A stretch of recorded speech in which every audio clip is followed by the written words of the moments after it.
Ya, sebelumnya Assalamualaikum warahmatullahi wabarakatuh.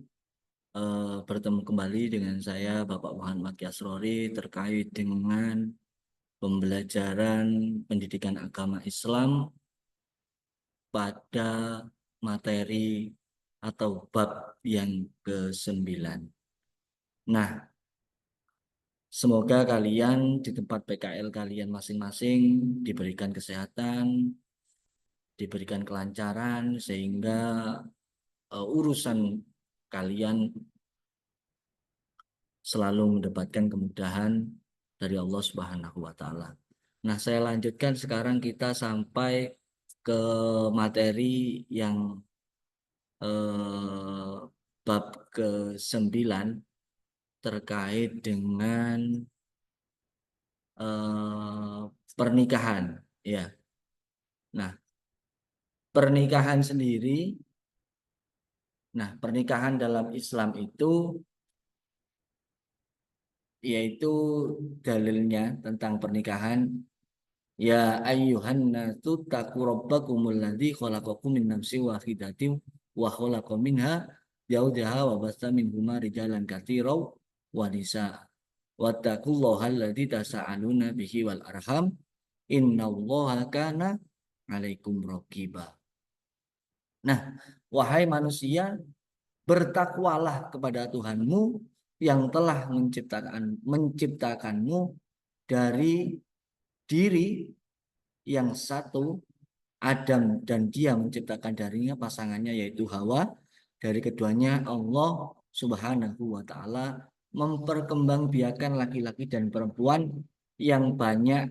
Bertakwalah kepada Allah yang dengan namanya kamu saling meminta dan peliharalah hubungan keluargaan. Sungguh Allah selalu menjaga dan mengawasimu. Quran surat An-Nisa ayat ke-1. Kemudian di dalam Quran surat Ad-Dariyat ayat 49, wa min kulli syai'in khalaqna zawjaini la'allakum tadhakkarun. Segala sesuatu kami ciptakan berpasang-pasangan agar kamu mengingat kebesaran Allah. Itu ya. Kemudian di dalam hadis lain, nah ini An Abdillahi Mas'ud radhiyallahu anhu qala lana Rasulullah sallallahu alaihi wasallam ya ma'syaros sababi man istata'a minkum alba'ata fal yatazawwazu fa innahu ghadabu lil basar wa asanu lil farzi wa man lam yastati fa alaihi bisawmi fa inna lahu wija'un rawahu muttafaqun alaih. Dari Abdullah ibnu Mas'ud bahwasannya Rasulullah Shallallahu Alaihi Wasallam bersabda, wahai para pemuda, siapa saja di antara kamu telah mampu berkeluarga, hendaknya ia menikah, karena ia dapat menundukkan pandangan dan memelihara kemaluan.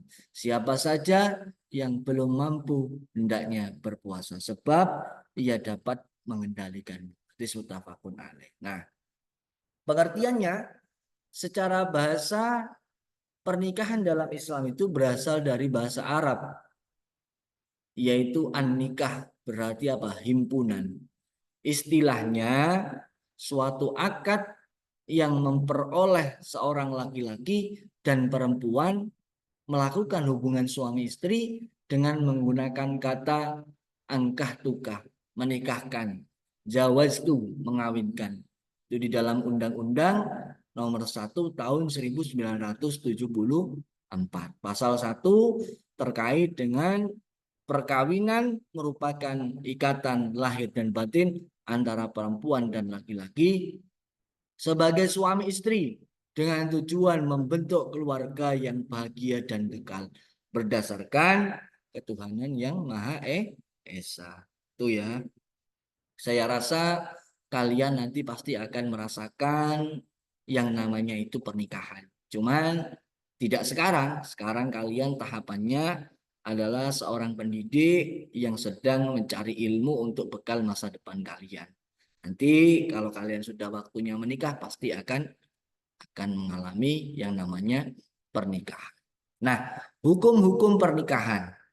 Yang pertama, hukum pernikahan itu mubah atau diperbolehkan. Itu ya. Yang kedua ada wajib. Kenapa Pak hukum pernikahan kok wajib? Nah, seseorang yang mampu lahir dan batin dan takut terjerumus ke dalam hal-hal perzinahan, maka diwajibkan menikah. Sunnah. Nah, ini pernikahan itu juga bisa menjadi sunnah apabila kita lakukan, kemudian setelah pernikahan itu berlangsung, kita itu banyak melakukan kebaikan-kebaikan, itu bisa menjadi sunnah. Kita menikah itu akan mendapatkan pahala dari Allah Subhanahu wa Ta'ala. Makruh. Makruh itu belum mampu untuk menikah, tetapi mampu mengendalikan hawa nafsu. Iso ngempet. Nah, cuman ketika untuk perekonomian, untuk membiayai nafkah istri ataupun suami ataupun anaknya, ya itu belum bisa, itu makruh menikah. Jadi kalau belum mampu, jangan menikah terlebih dahulu. Kalau bisa mengendalikan hawa nafsu. Kemudian nikah itu bisa menjadi haram apabila belum mampu menikah tetapi memaksakan untuk menikah. Tuh, wis gak iso ngingoni, eh, kemudian menikah. Nah, terus akhirnya apa? Anak istrinya terlantar. Nah, itu tidak, hukum menikah bisa menjadi haram. Ya. Kemudian proses dalam pernikahan. Nah, ini yang pertama, proses itu yaitu eh, ta'aruf, ya. Kemudian yang kedua, meminang atau khitbah. Kemudian yang ketiga ada mas kawin. Kemudian itu ya, ada tiga itu. Saya ulangi lagi, yang pertama ta'aruf itu pengenalan, kemudian meminang, kalian mengajak orang tua kalian, meminang calon istri kalian, misalkan seperti itu. Kemudian ada mas kawinnya atau mahar. Nah, kemudian ada ketentuan pernikahan di dalam Islam. Yang pertama, rukun nikah itu ada calon suami. Calon suami itu kriterianya harus apa? Islam, balik, berakal, sehat jasmani dan rohani, laki-laki sejati dan berumur minimal 21 tahun. Yang kedua, ada calon istri. Calon istri juga sama, Islam, balik, berakal, sehat jasmani dan rohani, perempuan sejati dan perempuan berumur minimal 19 tahun. Itu ya. Kemudian yang ketiga ada wali calon istri. Nah, ini bapaknya calon perempuan. Jadi seorang laki-laki, yaitu yang pertama Islam, balik, berakal, merdeka dan adil. Nah, di mertua kalian, calon mertua kalian ini adalah, kalau perempuan ketika mau menikah harus ada seorang wali, bapaknya. Kalau bapaknya nggak ada, boleh kakeknya, boleh saudara laki-lakinya atau pamannya, boleh. Ya. Nah, kemudian yang kedua, yang selanjutnya ada dua saksi, yaitu seorang laki-laki calon suami harus mendatangkan dua orang saksi dalam proses akad nikah. Kemudian yang terakhir, sigot. Sigot itu adalah redaksi atau ijab dan kabul. Ijab itu adalah pernyataan seorang wali nikah dan kabul adalah pernyataan menerima pernikahan dari calon suami.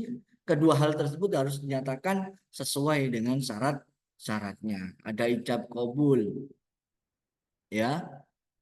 Qabil itu nikahaha wa tajwizaha bil mahril madkurin halan. Ya, itu ya. Nah, kemudian ketentuan di dalam pernikahan dalam Islam. Ada walimatul ursi atau yang kita kenal dengan resepsi pernikahan. Walimatul ursi itu adalah resepsi atau pesta pernikahan yang dilakukan setelah akad nikah selesai dengan tujuan perwujudan rasa syukur kepada Allah Subhanahu wa ta'ala. Hukum walimatul ursi itu adalah sunnah. Apabila dikerjakan mendapat pahala, apabila ditinggalkan juga tidak apa-apa. Dan ada manfaat lain juga, agar apa? Tetangga-tetangga kalian itu tahu bahwasannya istri kalian itu sudah dinikahi oleh kalian. Misalkan seperti itu, mengenalkan ya untuk orang-orang yang ada di sekitarnya itu biar tahu kalau si perempuan itu sudah dinikahi oleh kalian. Nah, ketentuan yang selanjutnya ada hak dan kewajiban. Nah, ini yang pertama, wajib menggauli istri dengan cara yang baik. Kemudian memberi nafkah lahir kepada istri. Kemudian juga mengajarkan istri tentang ilmu-ilmu yang berkaitan dengan perempuan. Yang selanjutnya wajib berlaku adil dan bijaksana. Wajib menutup aib istri. Apabila istri kalian nanti ada punya kekurangan, itu ya nggak usah dikandak-kandak no ya. Itu harus kalian tutupi. Kemudian ketika ada tanda-tanda kematian, suami hendaklah berwasiat kepada istri. Kemudian ada juga kewajiban seorang istri kepada suami. Yang pertama, wajib menerima dengan ikhlas bahwa suami itu adalah pemimpin di dalam keluarga. Yang kedua, wajib menaati suami selama tidak dalam kemaksiatan. Kemudian memenuhi kebutuhan suami dan keluarga. Kemudian yang keempat, mendahulukan hak suami di atas hak orang tua. Yang kelima, menjaga harta suami dengan baik. Yang keenam, berpenampilan menarik di hadapan suami. Dan yang terakhir, menjaga kehormatan suami. Kemudian hal-hal yang memutuskan ikatan pernikahan. Yang pertama ada talak. Talak itu melepaskan ikatan perkawinan dengan mengucapkan ucapan talak secara terang-terangan. Ya. Kemudian hulu, talak yang dijatuhkan suami kepada istri atas permintaan istri dengan jalan tebusan dari pihak istri. Kemudian ada ila, sumpah seorang suami yang mengatakan tidak akan menyindir istrinya selama 4 bulan atau lebih. Kemudian ada fasak. Fasak itu pembatalan pernikahan antara suami istri karena alasan tertentu seperti seorang suami menikahi non-muslim, kemudian istrinya mu'allaf. Kemudian ada li'an. Li'an itu sumpah seorang suami yang menuduh istrinya berzina dan suami tidak dapat mengajukan 4 orang saksi yang melihat istrinya berzina. Kemudian yang selanjutnya ada jihar. Jihar itu ucapan suami yang menyerupakan istrinya dengan ibunya seperti punggungmu, seperti punggung ibuku. Itu tidak boleh ya. Diingat-ingat itu. Nah, hal-hal yang timbul akibat talak. Yang pertama itu ada iddah. Iddah itu adalah masa menunggu seorang perempuan tidak boleh menerima pinangan seorang laki-laki setelah bercerai. Iddah itu ada 3 macam. Yang pertama iddah karena mati atau meninggal dunia suaminya. Kemudian ada iddah hamil. Kemudian ada iddah karena talak, fasak, dan hulu. Nah, iddah mati itu apabila suaminya meninggal itu harus menunggu apa perempuan itu habis masa iddahnya, kurang lebih itu waktunya 3 bulan ya, iddah hamil. Nah, orang hamil itu tidak boleh dinikahi. Nah, kemudian yang terakhir ada iddah karena talak, fasak, dan hulu. Kemudian ada rujuk. Rujuk itu adalah upaya kembali kepada tali pernikahan setelah terjadi perceraian antara suami dengan istri. Wajib jika menjadi lebih baik dalam rumah tangga. Kemudian sunnah, rujuk boleh. Sunnah kembali suami kepada istri untuk memperbaiki rumah tangga. Kemudian hukum rujuk bisa menjadi haram jika membawa mudarat. Kemudian yang keempat, hukum rujuk bisa menjadi makruh. Rujuk tidak dapat memperbaiki rumah tangga. Kemudian rujuk itu bisa menjadi mubah atau boleh. Ya, macam-macam pernikahan terlarang dalam Islam. Yang pertama, pernikahan semahram. Mahram itu adalah perempuan yang haram dinikahi oleh laki-laki. Ada 3 macam mahram, yaitu mahram keturunan, mahram perkawinan, dan mahram sepersusuan. Yang kedua, ada nikah sigor. Pernikahan dengan cara tukar menukar calon istri di antara para wali untuk dinikahkan dengan calon suami yang disepakati dengan perjanjian tanpa adanya mahar. Nah, tidak boleh ya. Kemudian yang ketiga, nikah tahlili. Menikahnya seorang laki-laki dengan perempuan yang sudah ditalak 3 oleh suaminya sebelumnya. Tuh. Kemudian ada yang keempat, ada nikah mut'ah atau kawin kontrak ya. Nikah kontrak ini karena menikah hanya dilakukan untuk bersenang-senang dan dibatasi dengan waktu tertentu. Kemudian yang kelima, nikah dalam masa iddah. Perempuan yang dicerai oleh suaminya memiliki masa idah sehingga dilarang untuk menikah sampai habis masa idahnya. Kemudian yang keenam ada nikah beda agama. Nah ini nikah beda agama ini menikah dengan seorang perempuan atau laki-laki yang musyrik kafir dilarang dalam Islam. Yang beragama non muslim itu kalau belum masuk Islam terlebih dahulu kita tidak boleh menikahinya. Kemudian prinsip-prinsip di dalam pernikahan. Yang pertama ada sakinah, mawaddah, warahmah, yaitu cinta damai dan kasih sayang. Kemudian yang selanjutnya ada al-ma'saru bil ma'ruf, berperilaku sopan dan beradab. Kemudian ada prinsip al-musawwamah, kesejajaran dalam saling melengkapi dan melindungi. Kemudian yang terakhir ada al-musyawarah, saling bermusyawarah dan berkomunikasi dengan baik antara suami dan istri sehingga apa? Timbulnya tujuan pernikahan yaitu apa?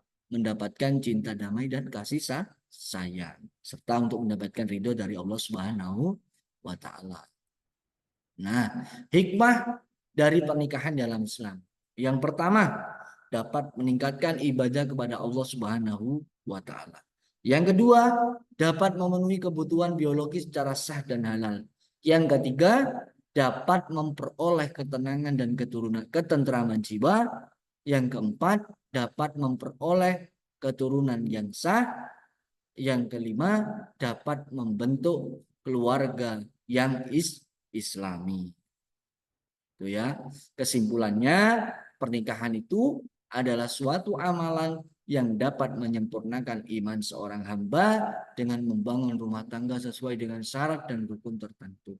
Menikah itu dilakukan oleh seorang laki-laki dan perempuan apabila telah siap lahir dan batin agar terciptanya keluarga yang sakinah mawaddah warahmah sehingga mampu menciptakan generasi yang berkualitas dan apa? Terhindar dari perceraian atau hal-hal yang dapat memutuskan pernikahan.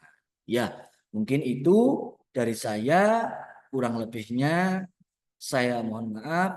Wassalamualaikum warahmatullahi wabarakatuh. Bersatu dalam perbedaan.